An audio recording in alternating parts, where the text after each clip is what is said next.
Produced by Podcast Architects. Welcome back to another episode of The Path Forward, where we talk innovation and education and see if we can merge the two together seamlessly. I'm your host, as always, Dr. Rick Fernandez, and I'm here with a newly retired, fresh-looking, never slept so well, superintendent of Caldwell of other places, Andy Peters. Andy, welcome to the show. Thanks, Rick. Good to be here. So, how does it feel to be freshly retired? Do you feel like you've turned back the clock 30 years? I think so. I can start jogging again. I can move.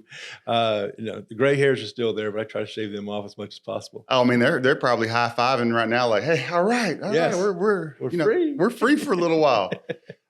So obviously, this is the first time that we've had a chance to talk in depth. I mean, we were talking earlier that we've met somewhere, somehow over the years.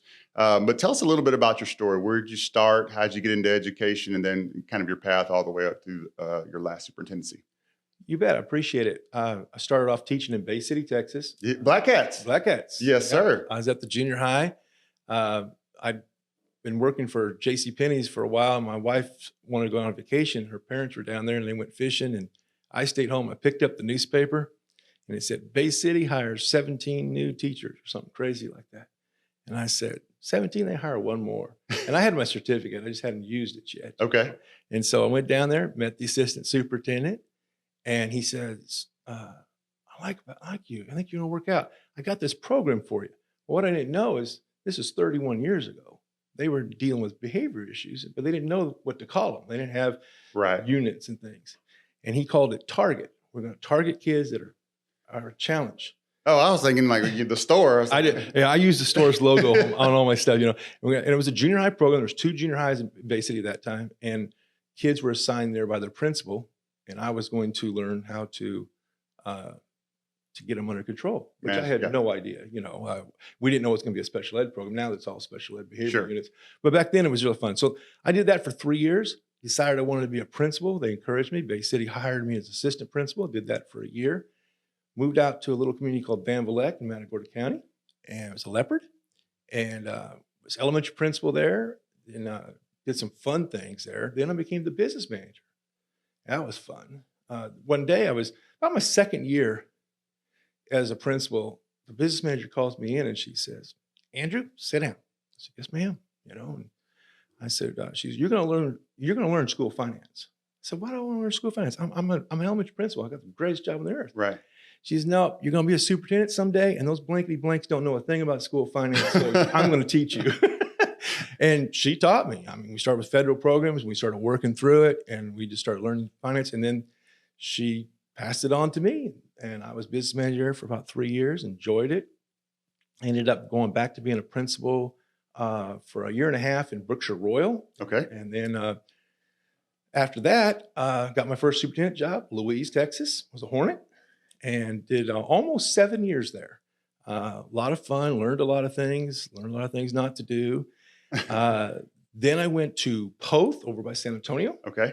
And was only there a little while and just, I like Poth. Yeah, enough said, yeah. And then all my kids graduated from high school and we gambled and we went for let's do something crazy. And we went to Marfa, Texas. Now, where's Marfa? You go to the end of the earth, hang a left. All right. So it's in the Presidio County. It's on a border county, and it's out by Alpine, which is Sul Ross University. You go to Fort Stockton, go down south another hour and a half. And it is the largest geographic school district in the state of Texas. They cover 3,300 square miles. But they only have about 300 kids, and the bus routes are about 15 minutes. So that's a whole story in itself. That's a whole chapter about Marfa. Was there 4 years, then came to Caldwell, finished out last 5. Okay. So now I got to go. I'm got to go Marfa. You got me interested. So what do you do with all those extra miles that you have in a school district? Well, most of it is ranch land. Okay. And there are some ranching communities. There's a checkpoint actually in between. And my last year in Marfa, I actually, as superintendent, took a 12-passenger van and drove down past the checkpoint to pick up some kids, bring them back across to the checkpoint, And of course, all in the United States, don't get confused. Yeah. You know? But, and then we educate them. We educate about 350 pre-K through 12-year-olds, 12th graders in Marfa. They raise tomatoes in Marfa. They raise them in big greenhouses that are 60 feet tall. It's unbelievable. Wow. It's really cool. But it's also an artsy community. Okay. So it's mostly Hispanic children. Mm-hmm. I would say maybe 95% Hispanic. There'd be a few people who move in.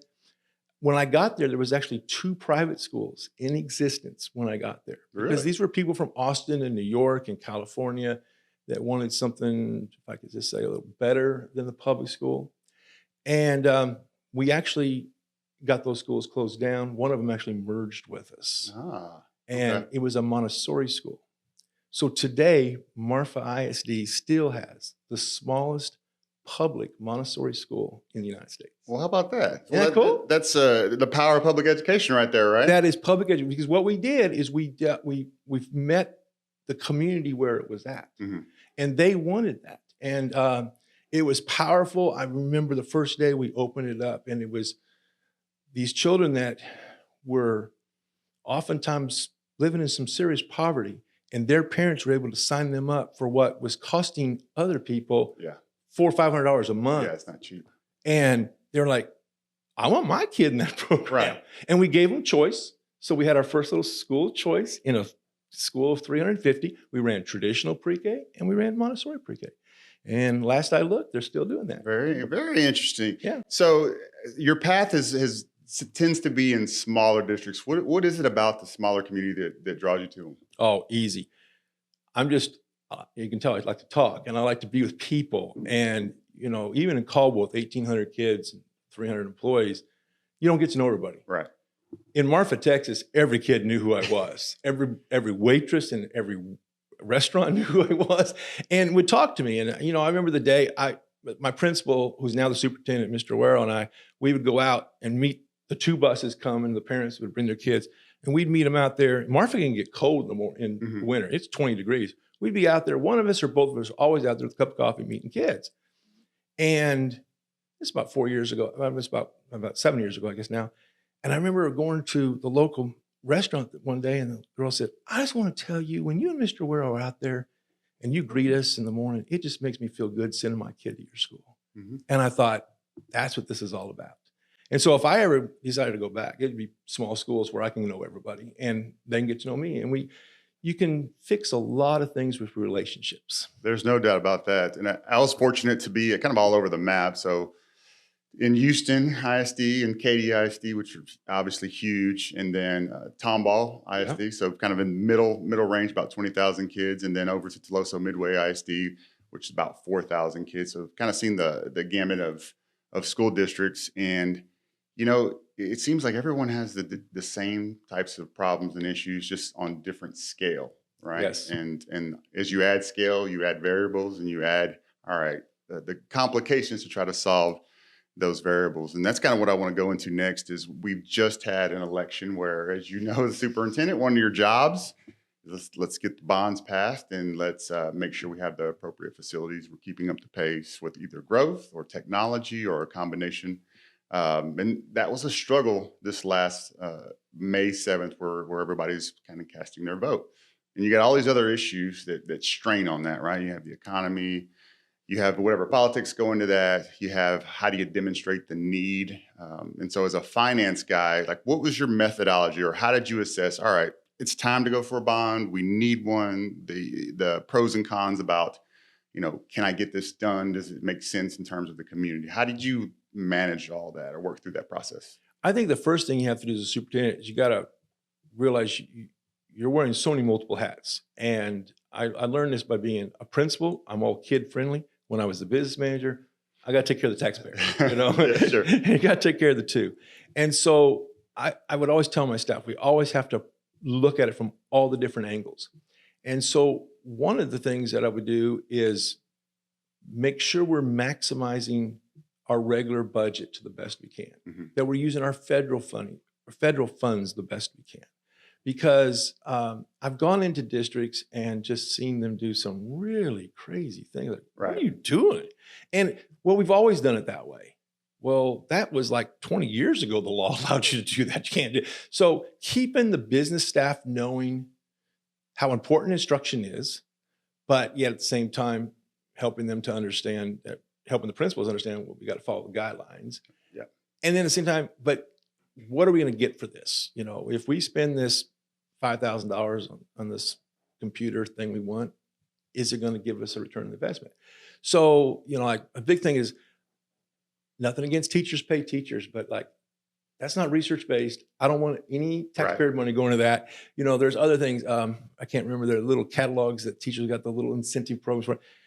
I don't want to see those. I want to see you being innovative, thinking, okay, I got 20 grand in my supply budget. How am I going to use it? I don't want teachers buying stuff out of their pocket. I remember doing that. Mm-hmm. And I remember my first classroom in second grade, the fourth year I was teaching second grade at Lenny Roberts Elementary.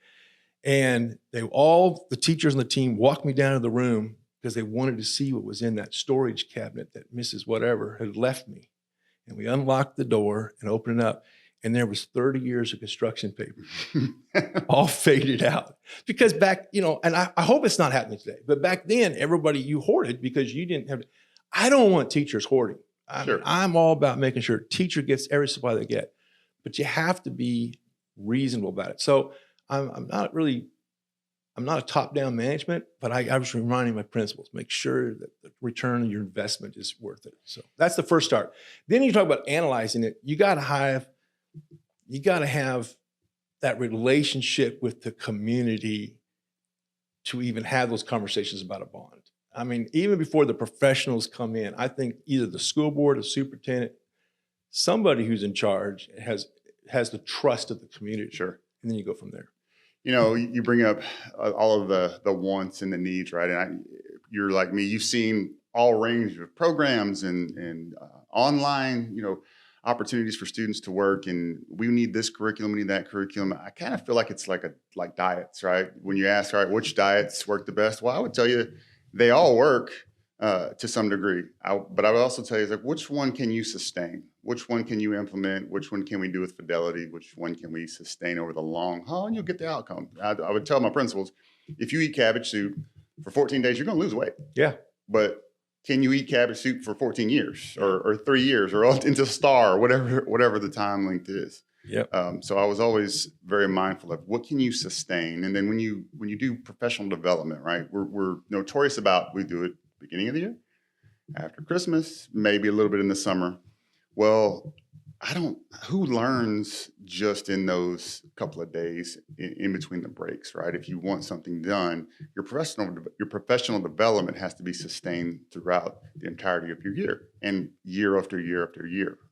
So I would always push back on, so we're just going to do this now and it's going to make us great at A, B, and C. Because once the kids come, we forget about all that. And so we do. And professional development is so hard to sustain. And then the other thing, traditionally, especially new leaders will do, whether it's at campus level or the district level, they want to fix it all at one time. Sure. And then you just said your number one advocate and the number one tool of changing the school is your teachers. And you dump 20 new projects on them. Yes. You know, it's, I just did this with reading academies when, you know, we have to do the Yeah. I can go there a million miles there, but with reading academies, I said, all right, we're doing reading academies as a campus and you're not doing anything else. No matter what the other district officials want to do, elementary is only doing that. You got to take that stress off of them. Yeah, it's tough to, I was a big proponent of, like, let's do three things. Right. What are your three things? And you like the district improvement plan, campus improvement plan, they would come with all of these things. While they all are valuable and they all, you know, were really well done, it's like, it's too much.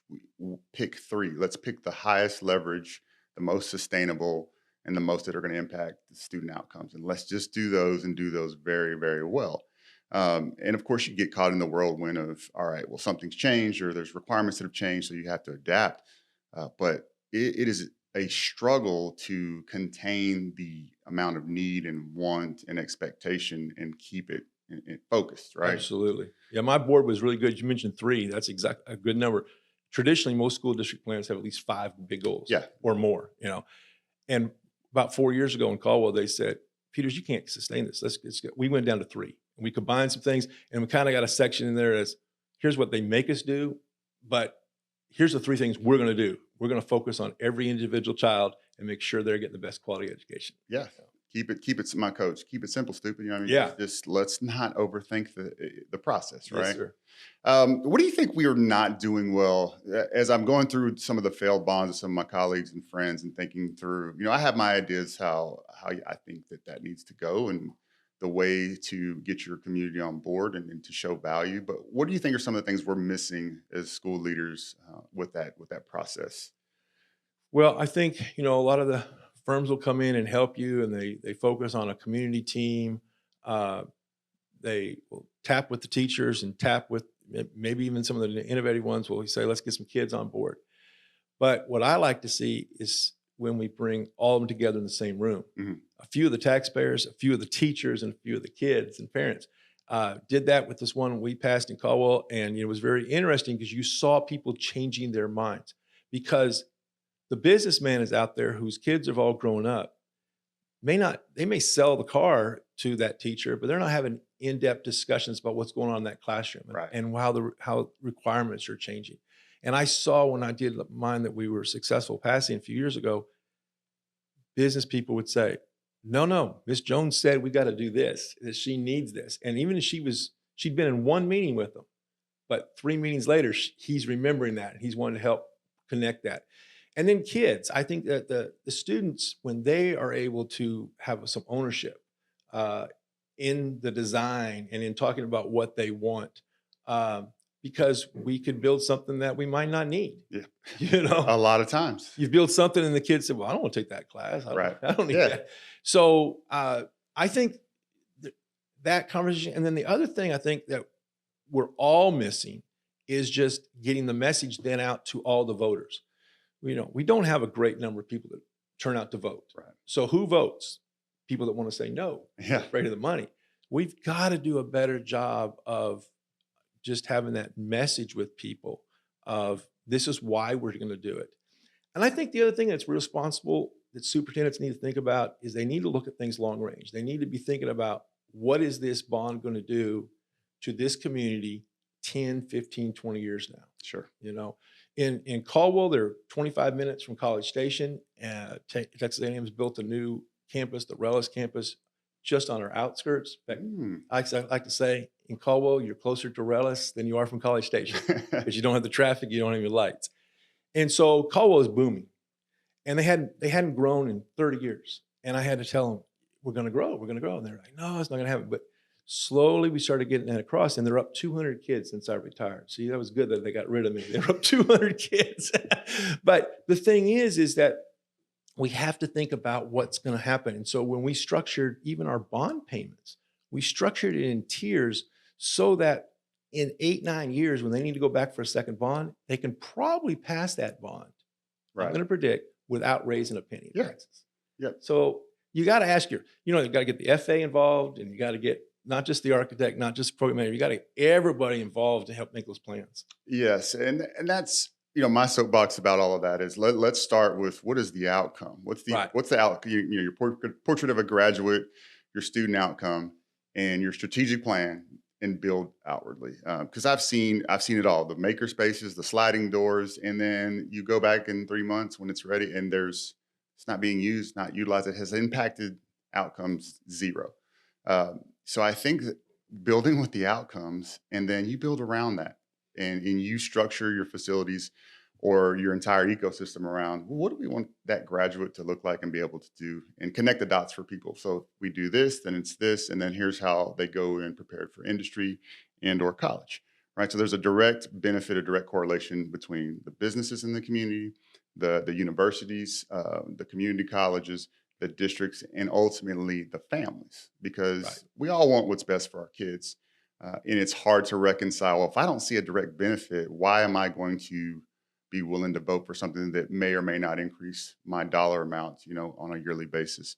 I think we miss that piece. I think we believe still the shiny buildings and the ribbon cuttings are enough to get it done, or just the competition between districts. And that is not the way. And I don't think that trend is going to lessen any, because things are costing more, growth is rapidly occurring, and competition is getting fierce.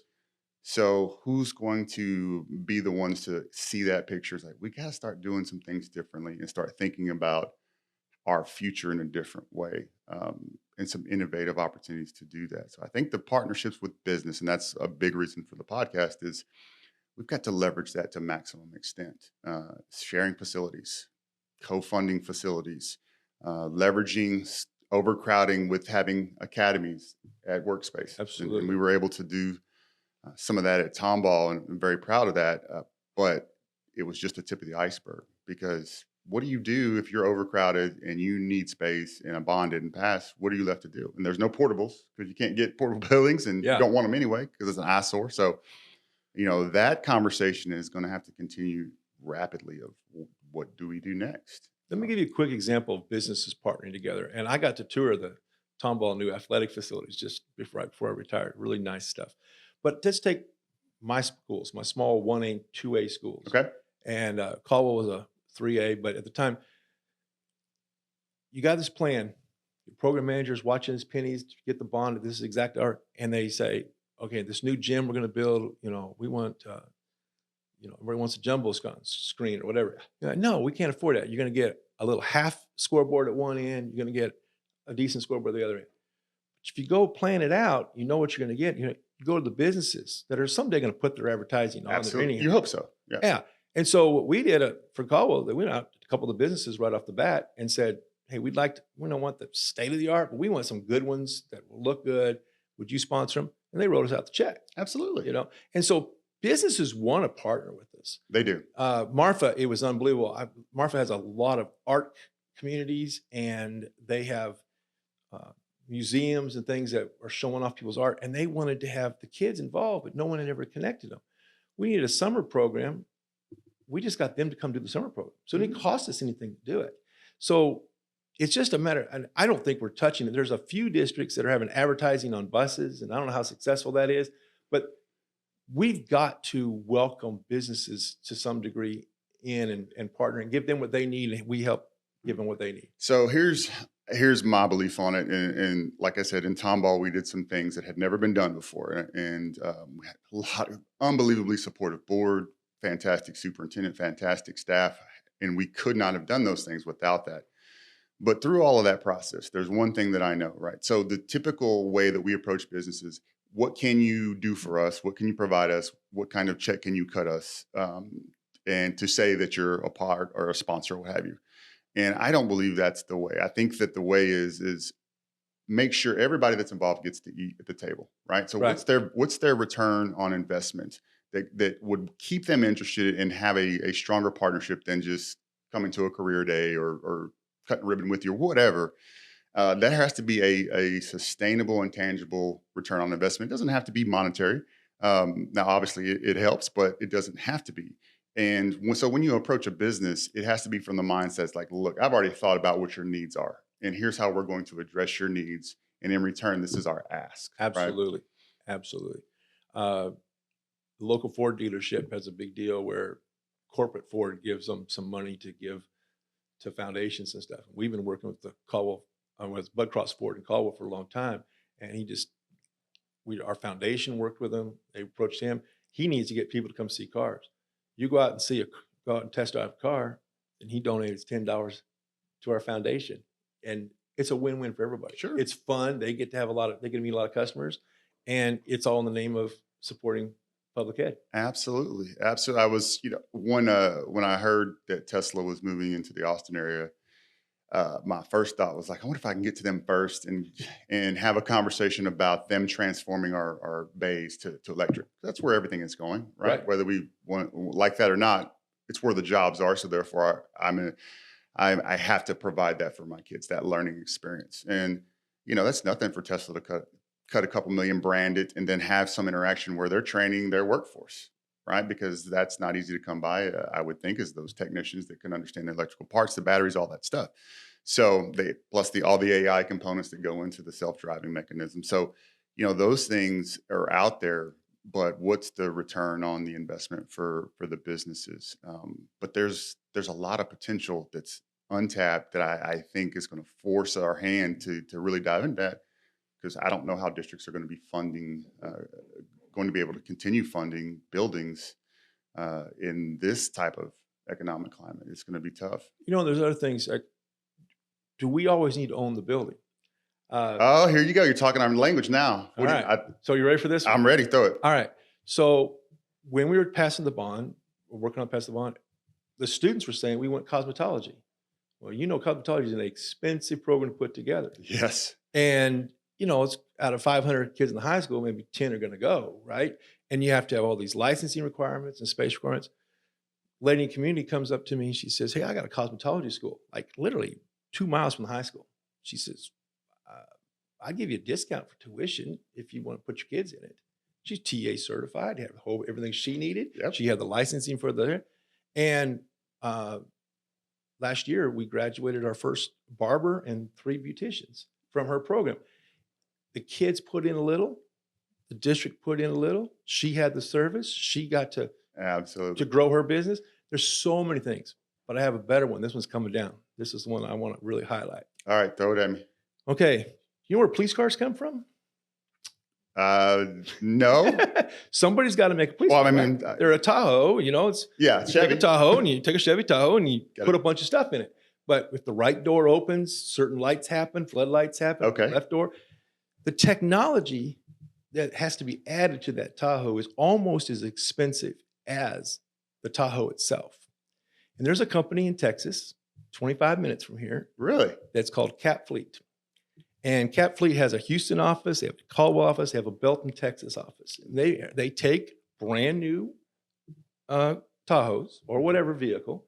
They sell them to school districts that are on the buy board and all the things we buy. I bought them before I ever came to Caldwell. From Caldwell Country is the local dealership. But they got these police cars and they take them into old warehouses and they take out the headliner and they run all the wires. They got these computers that they put in there. They got to run background checks. Yeah. Also fancy stuff. They approached us a couple years ago and said, we're going to build a building, 100,000 square foot air conditioned shop that we want to take 5 truckloads of Tahoes a day. It takes them about a week now. They want to do 5 truckloads a day and convert them into police cars, emergency management cars. They want to scale. They're going to scale. Mm-hmm. And that's being built right now. And we've set it up. We've used TA codes to get the right coursework signed up. We're getting a teacher, and they're going to help us. Their person, they're going to provide the teacher, their cost, and they're going to have a double block into the classroom, end of the day classroom, juniors and seniors. Right. Capstone type class. Yeah. Capstone. They'll go to the place. They'll learn. Starting pay for those gentlemen. Wait, let me take a guess. I'm going to say in the 60s. You're right. Yep. A $60,000 starting pay right out of high school with certified in about 4 different things so that they can be part of taking those cars. That's going to take care of the student loan crisis we got. When high schools are providing these trainings, we've been doing it in technology. We've been dabbling it in little ways.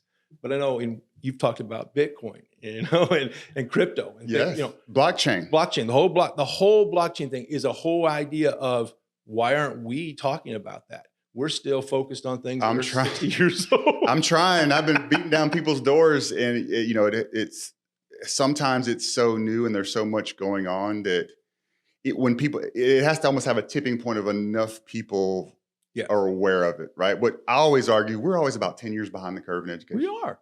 And it's because we're not listening to industry and what are their needs. Because I think Tesla would definitely talk to you. Of course they would. They need that workforce. This one guy is young enough and he had a connection to a local public school, and he thought, I'm just going to reach out and ask the superintendent if he'd be interested. And I'm like, to give my kids that kind of a gig? You bet. Yes. And what was amazing was I'd already retired when they reached out to the kids, but I was told 22 kids said, I want to do that, and signed up for the class. So I will tell you this right now, because this type of stuff gets me excited. If you can make all this magic happen, we will go there, shoot on site with Caldwell, their new guy, their new soup, some of the kids, the company and do something to highlight that, because that is exactly what we did in Tomball with the Energy Academy on site at a BJ Services, a midstream oil and gas, that they gave us the facility, right? That's cool. Oh, you have no idea. I still talk about this all the time. And, it's just because it's hard to recreate something like that. It was a lot of effort and a lot of time to put into that. But they, who does that, right? But companies are doing that because they see the value in it. But again, how do we provide their return on investment? Well, we do it by making sure that they get, number one, the talent that they need to scale, but also the notoriety so someone else can replicate it. Exactly. Right? Because you're exactly right. How do we cure the student debt? Well, we have to replicate this in multiple places, and it is very doable, regardless of industry. Right. Absolutely. Well, we're doing it here in Brazos Valley. There's 4 or 5 school districts partnering with A&M on a teacher program. Yeah. And it's the same thing. If we can get them interested in high school, well, then they don't waste as much time in college. They focus on college. Right. They get through, and then the return for us as school leaders is we're going to get a good workforce that loves our community back. Sure. So it's happening everywhere. I don't think we talk about it enough.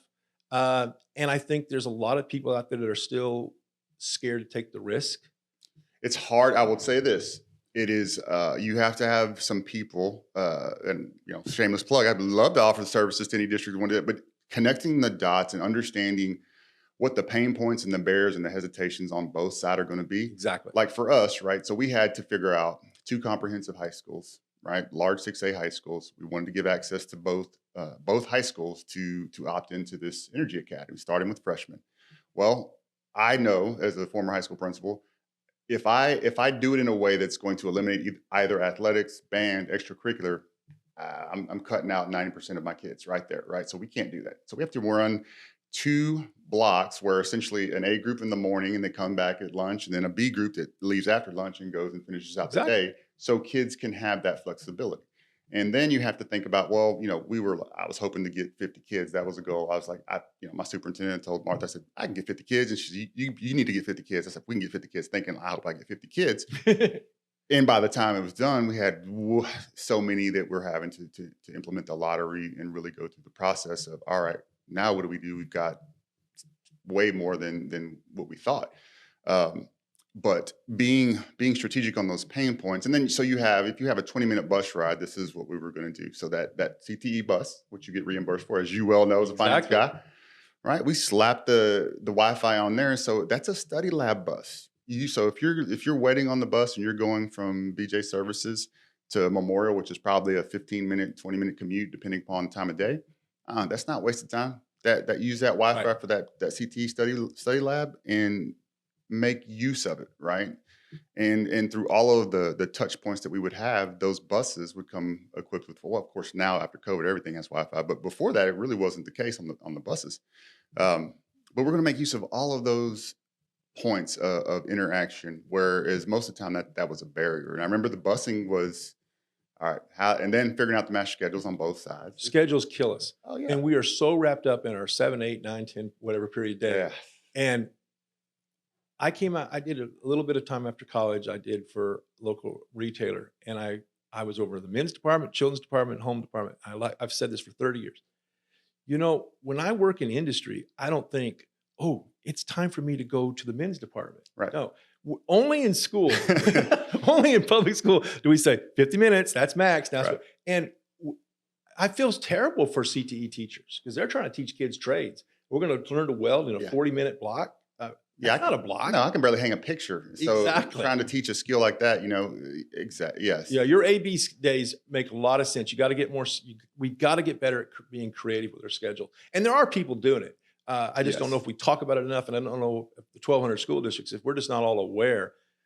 We just got to think about it. And the other thing is, one of our problems, and I talked with this with a previous commissioner of education, one of our problems is we're really kind of controlled by the state and how they fund us too. Sure. And so that's kind of a problem because the money part of me said, I got to get my money. But at the same time, the teacher part of me said, I need 15 more minutes to make this happen for these kids. My belief on that, because you brought up some good points about, our guardrail, so to speak, of what we can operate in.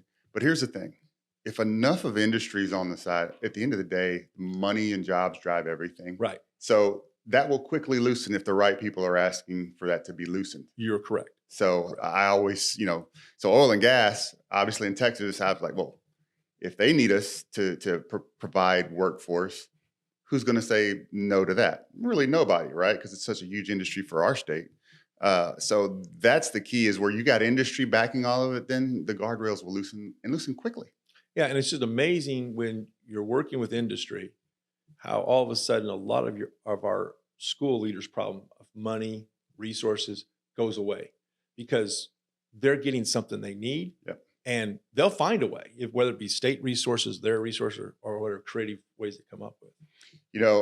It takes the right kind of leadership on the other side. I will say that from the industry side, and was fortunate to have, 3 that stand out, and that's rare to have those types of people with that type of vision and can see it so quickly and cut through all the red tape, right? Because typically your structures, there's levels of how to get to the decision makers and then lay out a plan and do that in a timely manner. But we had 3, Mark Robinson at Axiom Medical, Malcolm O'Neill, BJ Services, and Eric Evans at HCA Hospital in Tomball. 3 guys that could see all of the benefit very quickly, were innovative, and weren't going to let it sit and not ever happen, right? Which we can be accused of as well in education. Like, great idea, but does it ever really come to fruition? A lot of times, no. So having the right partner, because there's a lot of things when you're going to a campus, right? Well, what's the security going to look like? Well, what about the traffic flow? Are their employees going to mix with freshman kids? How's that going to work? And how the restrooms and all of those things had to be hammered out. But for every one of those, those guys, particularly Malcolm O'Neill, yep, we can make that happen. That's no problem. We can do that. Your staff can use this. Like, it just cut through all of the red tape. Yeah, I've seen it happen. And I want to just say something to people that might be listening that are in what we used to be doing as superintendents. You're going to get some no's sometimes, and you got these great ideas, and they're not all going to happen. But it doesn't mean to give up. Oh, no. Because I can probably tell you 10 things that I tried to do that were failures, that I couldn't get the other side to work with, or I couldn't get my side to work with, Yeah. But you keep going at it, trying to get them, and you'll find the right ones that will just gel, and they'll be right for your kids, right for your community. That's a heck of a point. And for me, being a first year superintendent and learning some of those things as I go, and really learning all of my career of not to go too fast. It is hard. One of the things that's hardest is when you seek, you can impact situations and outcomes for kids, right? And you see where it is going, but to try to get everyone there as quickly as you want it, because the iron is like let's hit it. It's now. There's no waiting, and to see it kind of come, and then that is the hardest part. Because you always believe that you can do it, right? All the coaches in the world believe that no matter what team that they got, I can be the one to make this happen, right? And sometimes it's just not the right timing on things, and that's a disappointing reality to some regard. And that's why, if you have business on your side to reinforce, it is the right time, and here's our needs, and so we can hire your kids, or we can go elsewhere for exactly. What is it? What would y'all rather have? And it makes the argument becomes more compelling, as opposed to just me saying as a superintendent or a district advocating for it.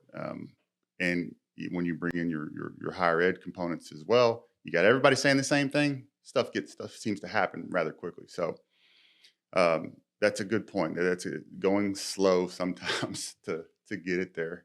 Sometimes you gotta go fast when the opportunities are there. Yeah. But sometimes the doors get shut, and then you got to move on. And but that doesn't mean you should not give up on that community. You shouldn't give up on that necessarily resource. Just approach it a different way. I'll give you a quick example. Got to Caldwell, and I've just come from Marfa, where I saw healthcare was a real problem in Marfa. Mm-hmm. Getting healthcare. Never thought that in Caldwell, Texas, it could still be a real problem, even though we're 25 minutes from major university. So I had heard about schools having doctor's offices in the school. So I reached out to the local hospital board and the local hospital, and they set a meeting up. We all got together. They said, we can't make it work, Peters. It won't work. That was about 5.5 years ago. COVID happens. They learn how to use teledoc. Those same people that I was introduced to came to us, and it was Health Point. It was a nonprofit organization here in Bryan College Station. And they said, we want to do this. We got a grant from the feds. We can make it happen. Caldwell ISD at the intermediate school and high school has a doctor's office in it that kids don't need no appointments. They can get their physicals. They can just walk down, parents. It's an amazing thing. It's about 2 months old. It is just really cool. But my timing was off 5 years ago is my point. No, your timing is right. Our ability to adapt and predict is where we got to get it. Our model of how we do things has got to change. And because your timing is right, because, when we were in the COVID crunch, Axiom Medical, that all they do, they're doing virtual stuff all over the country to serve. Like, well, why wouldn't we just add virtual nursing as a component or telenursing? I mean, it's what we do for our kids, right? We call it teledoc, and they prescribe us the amoxicillin. We go on about our day.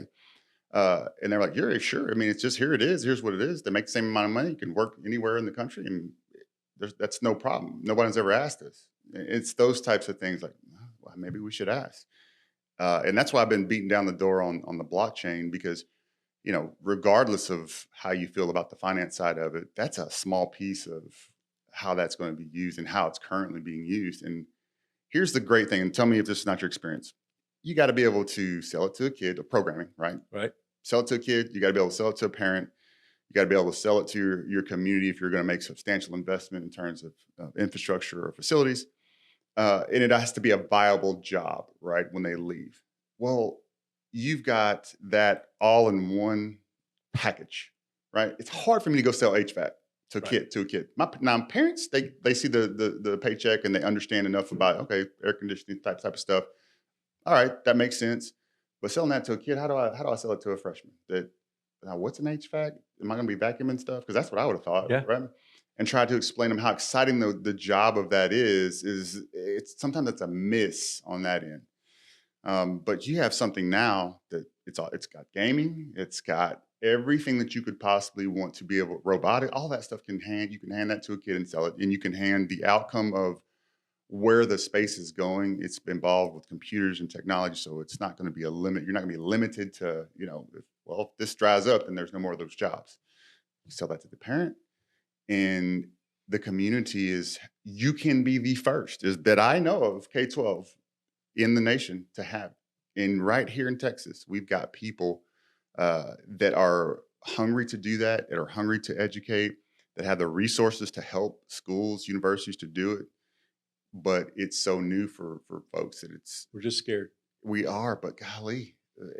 Someone's going to be the first. It's going to happen. I'm going to find them. Yeah. I'm going to find them. And when I do, it is going to be a home run, because there are so many applications to it, and it stretches across so many of our CTE pathways. It's an easy win for everybody, and everybody can eat off that and get an outcome, a great outcome. So I want to thank everyone who joined me for part 1 of my discussion with Andy Peters, and I'm looking forward to part 2.